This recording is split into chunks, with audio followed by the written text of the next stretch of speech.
ಯದುಕುಮಾರ್ ಅವರೇ ನೋಡಿ, ಈಗ ಒಂದು ಪ್ರಶ್ನೆ ನಾನು ಕೇಳ್ತಾ ಇರುವಂಥದ್ದು ಏನಂತಂದರೆ, ಈ ವಿಚಾರ ಚಂದ್ರಬಾಬು ನಾಯ್ಡು ಅವ್ರಿಗೆ ಮುಂಚೆನೇ ಗೊತ್ತಿತ್ತಾ? ಗೊತ್ತಿದ್ರೆ ಯಾಕೆ ಸುಮ್ಮನೆ ಇತ್ತು? ಜೊತೆಗೆ TTD ಈ ವಿಚಾರದಲ್ಲಿ ಫೇಲ್ಯೂರ್ ಆಗಿದೆ. ಯಾಕೆಂತಂದರೆ ನೋಡಿ, ಲಕ್ಷಾಂತರ ಭಕ್ತರು ಪ್ರತಿನಿತ್ಯ ನಿಮಗೆ 3 ಲಕ್ಷ ಹತ್ರ ಭಕ್ತಾದಿಗಳು ಹೋಗಿ ಲಡ್ಡುವನ್ನು ಖರೀದಿ ಮಾಡ್ತಾರೆ ಅಂತಂದಾಗ, ಆ ಲಡ್ಡುಗೆ ವಿಚಾರವಾಗಿ ಇಲ್ಲಿ ಯಾವ್ಯಾವ ಇಂಗ್ರೀಡಿಯೆಂಟ್ಸ್ ಬರುತ್ತೆ, ಸಾಮಗ್ರಿಗಳು ಬರುತ್ತೆ, ಒಂದು ವೈಯಕ್ತಿಕವಾಗಿ ಒಂದು TTD ಅವರೇ ಒಂದು ಲ್ಯಾಬ್ ಕಳಿಸಿ ಟೆಸ್ಟನ್ನು ಮಾಡಿಸ್ಬೋದಿತ್ತಲ್ವಾ ಅನ್ನೋದು ಒಂದು ಪ್ರಶ್ನೆ. ಜೊತೆಗೆ ಈಗ ಈ ವಿಚಾರದಲ್ಲಿ ಕೂಡ ರಾಜಕೀಯ ಮಾಡೋದನ್ನು ಬಿಟ್ಟು, ಇದು ಏನು ತಪ್ಪಾಗಿದೆಯಲ್ಲ, ಯಾರು ತಪ್ಪು ಮಾಡಿದಾರಲ್ಲ ಅವ್ರಿಗೆ ಶಿಕ್ಷೆ ಕೊಡಿಸುವಂಥ ಕೆಲಸಗಳಾಗಬೇಕು. ಏನು ಹೇಳ್ತೀರಿ ಸರ್? ಮೊದಲನೇದಾಗಿ ಇದು ರಾಜಕೀಯವಾಗಿ ಮಾತನಾಡೋದಕ್ಕೆ ಬೇಡ, ನಾವೊಂದು ಭಕ್ತನಾಗಿದ್ದು ಮಾತಾಡ್ತೀನಿ ಅದರಲ್ಲಿ. ಒಂದು ತಾವು ಹೇಳಿದ್ರೆ ಇದು ಚಂದ್ರಬಾಬು ನಾಯ್ಡು ಅವ್ರಿಗೆ ಗೊತ್ತಿಲ್ವಾ ಅಂತ. ಅದು ಈ ಒಂದು ಪ್ರಕರಣ ಬೆಳಕಿಗೆ ಬಂದಾದ್ಮೇಲೆ ಅವರೇ ಕೊಟ್ಟಂಥ ವಕ್ತವ್ಯವನ್ನು ನೀವು ನೋಡಬೇಕು. ನಮಗೆ ಇದು ಮಾಹಿತಿ ಇತ್ತು, ಆದರೆ ಇದನ್ನ ಸರ್ಕಾರದ ಗಮನಕ್ಕೆ ಹಲವಾರು ಬಾರಿ ತಂದರೂ ಕೂಡ ಏನು ಮೆಜಾರಿಟಿ ಸರ್ಕಾರ ಇತ್ತೋ, ಯಾವ ಒಂದು ಹಿಂದೂ ಧರ್ಮದ ಧಾರ್ಮಿಕ ಭಾವನೆಗಳಿಗೆ ಯಾವುದಕ್ಕೂ ಬೆಲೆ ಕೊಡದಿರೋಂಥ YSR ಜಗನ್ ಸರ್ಕಾರ ಇದ್ದಿದ್ದಂಥದ್ದು. ಅದು ಇದು ಹಲವಾರು ಬಾರಿ ತಂದಿರೋಂಥದ್ದು. ಹಲವಾರು ಬಾರಿ ತಂದಾಗಲೂ ಕೂಡ ಗಮನ ಕೊಟ್ಟಿಲ್ಲ ಸರ್. ಇವಾಗ ನಾನು ಹೇಳ್ತಾ ಇರೋವಂಥದ್ದು, ನಮ್ಮ ರಾಷ್ಟ್ರ ವಿಭಾಗ ಆಗಿದ್ದೆ ಧರ್ಮದ ಆಧಾರದ ಮೇಲೆ ಬಂದಾಗ ಯಾರು ಧರ್ಮವನ್ನು ಪಾಲಿಸ್ತಾರೋ, ಕೋಟ್ಯಾನು ಜನರ ಧರ್ಮಕ್ಷೇತ್ರವಾಗಿದೆ, ಶ್ರದ್ಧಾ ಕೇಂದ್ರವಾಗಿತ್ತು, ಅದನ್ನು ನಂಬುವಂಥವರು ಆಡಳಿತ ಮಂಡಳಿ ಸದಸ್ಯರಾಗಿರಬೇಕು. ಆದರೆ ಈ YSR ಕಾಂಗ್ರೆಸ್ ಸರ್ಕಾರ ಬಂದಾಗ ಆ ಸಮಿತಿಯ ಸದಸ್ಯರಲ್ಲಿ ಬಹುತೇಕರು ಅನ್ಯ ಧರ್ಮಕ್ಕೆ ಸೇರಿದವರಾದಾಗ ಅವರಲ್ಲಿ ಶ್ರದ್ಧೆ ಇಲ್ಲ, ಭಕ್ತಿ ಇಲ್ಲ, ನಂಬಿಕೆ ಇಲ್ಲ, ಎಡಬಿಡಿಗೆಗಳಿರಬೇಕಾದಾಗ ಇಂಥ ಒಂದು ಸಮಿತಿನಲ್ಲಿ ಏನಂತ ನೀವು ನಿರೀಕ್ಷೆ ಮಾಡ್ತೀರಾ ಸರ್? ನೀವು ಯಾವುದನ್ನ ನಿರೀಕ್ಷೆ ಮಾಡ್ತೀರಾ? ಇದೊಂಥರ ಇದು ಸರ್, ನಾನು ಶುದ್ಧವಾಗಿ ಹೇಳುವಂಥದ್ದು, ಇದು ಧರ್ಮದಲ್ಲಿ ಏನು ಇವ್ನು ದ್ರೋಹ ಮಾಡಿದರೆ ಇದು ದೇಶದ್ರೋಹದ ಕೆಲಸ. ಇದು ಯಾಕಂದರೆ ಕೋಟ್ಯಾಂತರ ಜನರು ಆರಾಧಿಸುವಂಥ ದೈವವನ್ನು ನಂಬುವಂಥ ಇದನ್ನು ಪೆಟ್ಟು ತಿಂದು ಮಾಡಿರುವಂಥದ್ದು.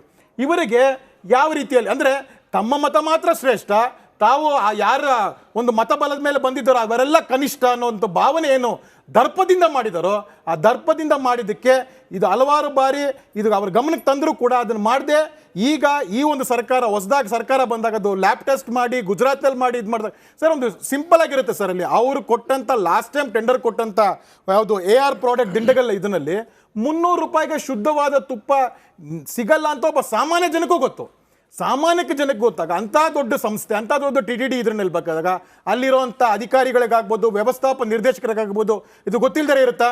ಇದು ಗೊತ್ತಿರದೆ ಧರ್ಮದ ವಿರುದ್ಧ ಮಾಡಿದ ಅಪಪ್ರಚಾರ, ಕೋಟ್ಯಾಂತರ ಭಕ್ತರ ಅವರ ನಂಬಿಕೆ ಶ್ರದ್ಧೆಗಳಿಗೆ ಕೊಳ್ಳಿಟ್ಟಂಥದ್ದು. ಇದು ದೇಶದ್ರೋಹದ ಕೆಲಸ. ನಾ ಹೇಳುವಂಥದ್ದು, ಈ ದೇಶದ್ರೋಹದ ಕೆಲಸ ಮಾಡಿದಂಥವ್ರಿಗೆ ಸಂಪೂರ್ಣವಾದ ಒಂದು ತನಿಖೆ ಆಗಬೇಕಾಗುತ್ತೆ.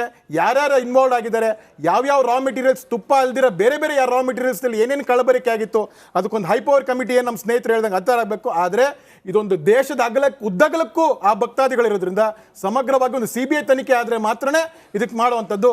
ಯಾರು ತಪ್ಪಿತಸ್ಥರು ಇರ್ತಾರೋ, ದೇಶದ್ರೋಹಕ್ಕೆ ಏನು ಶಿಕ್ಷೆ ಇರುತ್ತೋ ಧರ್ಮದ್ರೋಹಿಗಳಿಗೂ ಇದೇ ಶಿಕ್ಷೆ ಆಗಬೇಕು ಸರ್. ಮಹೇಶ್ ಗೌಡ್ರೆ, ಈಗ ನೋಡಿ, ಭಕ್ತರಲ್ಲಿ ಆತಂಕ ಅಂತೂ ಮನೆ ಮಾಡಿದೆ.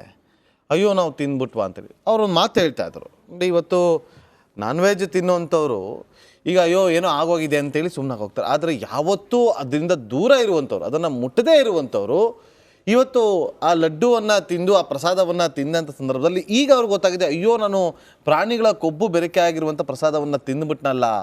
ನೋಡಿ, ತಿರುಮಲಾಗೆ ಏನಕ್ಕೆ ಹೋಗ್ತಾರೆ, ತಿಮ್ಮಪ್ಪನ ದರ್ಶನ ಏನಕ್ಕೆ ಮಾಡ್ತಾರೆ? ಪಾಪ ವಿನಾಶ ಆಗಬೇಕು ಅಂತೇಳಿ. ಪಾಪ ವಿನಾಶಕ ಅಂತ ಕರಿತೀವಿ ತಿಮ್ಮಪ್ಪನನ್ನು.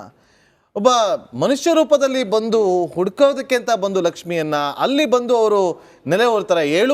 ಏಳುಮಲೆಯಲ್ಲಿ ಅವರು ನೆಲೆ ಹೊರುವಂಥ ದೇವರು.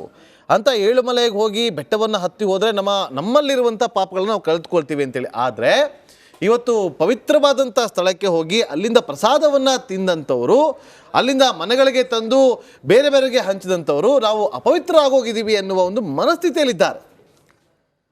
ವಿಶ್ವದಲ್ಲಿ ಅನೇಕ ಜಾತಿ ಧರ್ಮಗಳಿದೆ. ಈ ಪ್ರಪಂಚದಲ್ಲಿ ತಿಳ್ಕೊಂಡಿರೋ ಮಟ್ಟಿಗೆ ಪ್ರತಿಯೊಂದು ಜಾತಿ ಧರ್ಮಗಳು, ಕ್ರಿಶ್ಚಿಯನ್ ಧರ್ಮಿಗಳೂ ಸಹ ಏನಾದರೂ ಕ್ರಿಶ್ಚಿಯನನ್ನು ಬಿಟ್ಟು ಬೇರೆ ಧರ್ಮದ ದೇವರನ್ನು ನಾನು ನೋಡಲೇಬೇಕು ಅಂದ್ಕೊಂಡಿದ್ರೆ ಪ್ರಮುಖವಾಗಿ ದೇಶ ವಿದೇಶಗಳಿಂದ ಬಂದು ಆ ದರ್ಶನವನ್ನು ಮಾಡುವಂಥ ಪವಿತ್ರವಾದ ದೇವಾಲಯ ಯಾವುದಾದ್ರೂ ಇದ್ದರೆ ಅದು ತಿರುಪತಿ ತಿಮ್ಮಪ್ಪನ ದೈವಸ್ಥಾನ. ಕ್ರಿಶ್ಚಿಯನ್ನರು ಬಂದಿದ್ದಾರೆ ದೇಶ ವಿದೇಶಗಳಿಂದ, ಸುಮಾರು ಜನ ಮುಸಲ್ಮಾನ್ ಬಂಧುಗಳು ಬಂದಿದ್ದಾರೆ, ಆದರೆ ದುರಂತ ನೋಡಿ, ಇವರು ಅಂತ ನೋಡಿ, ನಾವು ಹಳ್ಳಿಗಾಡಿನ ಜನಗಳಲ್ಲಿ ಬಾಬು ಸರ್, ಈ ಶ್ರಾವಣ ಮಾಸ ಬತ್ತು ಅಂತ ಹೇಳಿದ್ರೆ ಪ್ರತಿ ಶನಿವಾರ ದಾಸಪ್ಪನನ್ನು ಕರ್ಕೊಂಡು ಬಂದು ಹಳ್ಳಿಗಳಲ್ಲಿ ಪೂಜೆ ಮಾಡ್ತೀವಿ, ತಿರುಪತಿ ತಿಮ್ಮಪ್ಪನನ್ನು ನೆನಪಿಸ್ಕೊಂಡು. ಆ ದಾಸಪ್ಪ ಕೊನೆಯ ವಾರ ತಿರುಪತಿಗೆ ಹೋಗಿ ಪ್ರಸಾದವನ್ನು ತಗೊಂಡು ಬಂದಿರ್ತಾನೆ. ಅವನು ಯಾವ ಪ್ರಸಾದ ತಂದಿರ್ತಾನೆ ಅನ್ನೋದು ನಮ್ಗೆ ಖಂಡಿತ ಗೊತ್ತಿರಲ್ಲ, ಆದರೆ ಅದು ತಿರುಪತಿ ಪ್ರಸಾದ. ಅದನ್ನು ಎಷ್ಟು ಪೂಜ್ಯ ಭಾವನೆಯಿಂದ ದೇವರ ಮನೆಯಲ್ಲಿ ಇಟ್ಟು ಪೂಜೆಯನ್ನು ಮಾಡಿ ದಾಸಪ್ಪನ ಕೈಲಿ ಅವತ್ತಿಡೀ ಕುಟುಂಬ ನಾವೆಲ್ಲರೂ ಅದನ್ನು ಸೇವನೆಯನ್ನು ಮಾಡ್ತೀವಿ. ಇಲ್ಲಿ ದುರಂತ ಏನು ಅಂತ ಹೇಳಿದ್ರೆ, ಅಂಥ ಪವಿತ್ರವಾದ ಸ್ಥಳದಲ್ಲಿ ಇವತ್ತು ಇವರು ಪ್ರಸಾದವನ್ನು ಕೊಟ್ಟಿಲ್ಲ, ಪ್ರಸಾದಕ್ಕೆ ವಿಷವನ್ನು ಬೆರೆಸಿಕೊಟ್ಟಿದ್ದಾರೆ. ಇಲ್ಲಿ ಬಹುಮುಖ್ಯವಾಗಿ ಒಂದು ಕಡೆ ಈ ವಿಶ್ವದ ಯಾವುದೇ ದೇವಾಲಯಗಳಿಗೋಗಿ, ಯಾವುದೇ ಧರ್ಮದ ಮಂದಿರಗಳಿಗೋಗಿ ಗೋವಿನಿಂದ ತಯಾರಿಸಲ್ಪಟ್ಟಂಥ ಪದಾರ್ಥಗಳನ್ನು ಕೊಡುವ ಏಕೈಕ ಮಂದಿರಗಳು ಅಂದರೆ ಅದು ಹಿಂದೂ ದೇವಾಲಯಗಳು, ಅಲ್ಲಿ ಮಾತ್ರ ಸಾಧ್ಯ. ಬೇರೆ ಯಾವ ಧರ್ಮೀಯರೂ ಸಹ ಗೋವಿನಿಂದ ಉತ್ಪತ್ತಿಯಾದಂಥ ಯಾವುದೇ ಥರನಾದಂತಹ ಪದಾರ್ಥಗಳನ್ನು ಅಥವಾ ಆ ಒಂದು ಗುಣಮಟ್ಟದ ವಸ್ತುಗಳನ್ನು ಕೊಡೋದಕ್ಕೆ ಸಾಧ್ಯವೇ ಇಲ್ಲ. ಇಲ್ಲಿ ಒಂದನ್ನು ನಾನು ನೋಡಿದೆ, ತಿರುಪತಿಯಲ್ಲಿ ಚಂದ್ರಬಾಬು ನಾಯ್ಡು ರವರು ಮುಖ್ಯಮಂತ್ರಿ ಆದ ನಂತರ ಅವರ CEO ಏನು ಮಾಡ್ತಾರೆ ಅಂತ ಹೇಳಿದ್ರೆ, ಅವರು ಬಂದ ತಕ್ಷಣ ಕೆಲವು ಪ್ರಯೋಗಗಳನ್ನು ಮಾಡ್ತಾರೆ.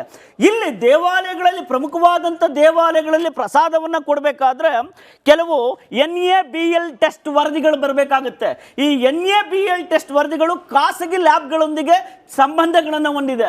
ಇವರು ಅದನ್ನು ಹೇಳ್ತಾರೆ ಕೋಟ್ ಮಾಡಿ, ಖಾಸಗಿ ಲ್ಯಾಬ್ಗಳಲ್ಲೂ ಸಹ ಟೆಸ್ಟ್ ಮಾಡಿಸಿದ್ವಿ, ಆದರೆ ದುರಂತ ಆ ಸರಿಯಾಗಿ ಮಾಡಲಿಲ್ಲ, ಅದರಿಂದ ನಾವು ಇಲ್ಲಿ ಈ ರೀತಿಯಾಗಿ ಸಿಗಾಕೋಬೇಕು ಅಂತ.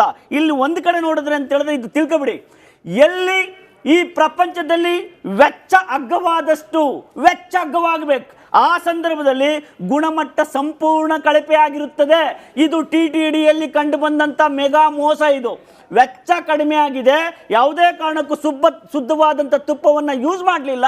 ಯಾವಾಗ ಯೂಸ್ ಮಾಡಲಿಲ್ವೋ ಅಲ್ಲಿ ಕಳಪೆ ಗುಣಮಟ್ಟದ ಲಡ್ಡುಗಳನ್ನು ಜನರಿಗೆ ತಿನ್ನಿಸಿದ್ರು ಒಂದು ಕಡೆ.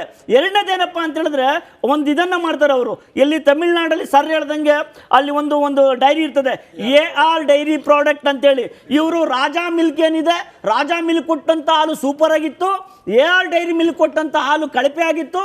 ಅದರಿಂದ ನಾವು ಸ್ವಾಮಿ, ಅವರು ಕಳಪೆ ಹಾಲು ಕೊಟ್ಟಿದ್ರೆ ಇವ್ರೇನು ಮಣ್ಣು ತಿಂತಾ ಇದ್ರಾ? ಎಷ್ಟು ಕೋಟಿ ಜನ ಭೇಟಿ ಮಾಡ್ತಾರೆ ಅಲ್ಲಿ ತಿರುಪತಿಗೆ, ಇವ್ರೇನು ಕತ್ತೆ ಮೇಯಿಸ್ತಾ ಇದ್ನ CEO? ನಾವು ₹1 ಹಾಕ್ತೀವ, ₹2 ಹಾಕ್ತೀವ, ಲಕ್ಷಾಂತರ ರೂಪಾಯಿ ದುಡ್ಡನ್ನು ಸುರಿದಿದ್ದಾರೆ ಎಷ್ಟೋ ಜನ. ದೇವರು ಮಾತ್ರ ಕಣ್ತೆರೆದು ನೋಡ್ತಾನೆ, ತಿರುಪತಿ ತಿಮ್ಮಪ್ಪ ಮಾತ್ರ ಇವತ್ತಿಗೂ ಬಡವನೇ. ಅಲ್ಲೋಗರೆಲ್ಲ ಶ್ರೀಮಂತರು, ಅಲ್ಲೋಗರೆಲ್ಲ ಬಡವರು.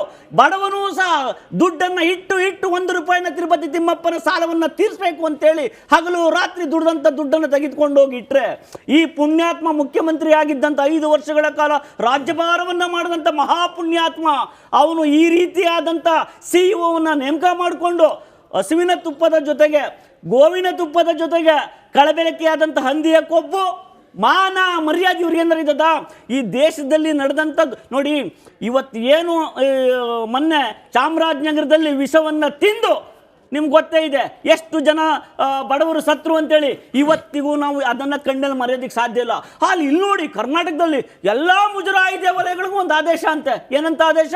ಇನ್ನು ಮುಂದೆ ಎಲ್ಲರಿಗೂ ಸಹ ಲ್ಯಾಬ್ ಟೆಸ್ಟ್ ಮಾಡಿಸ್ಕೊಂಡು ಇನ್ಮೇಲೆ ನೀವು ಸಹ ಪ್ರಸಾದವನ್ನು ಕೊಡಬೇಕು ಅಂತ. ಸ್ವಾಮಿ, ದೇವಾಲಯಗಳಲ್ಲಿರುವಂಥ ಮೊದಲು ಪೂಜಾರಿಗಳಿಗೆ, ದೇವಸ್ಥಾನಗಳಿಗೆ, ಅಲ್ಲಿ ಮಾಡುವಂತ ನೀಟ್ ಆದಂತ ಕೆಲಸ ಕಾರ್ಯಗಳಿಗೆ ಮೊದಲು ಸಹಾಯ ಮಾಡಲಿ ಇವರು. ಮುಜರಾಯಿ ಇಲಾಖೆಗೆ, ಮುಜರಾಯಿ ಇಲಾಖೆ ಸತ್ತೋ ಮಲಗಿದೆ. ಬರ್ತೀನಿ.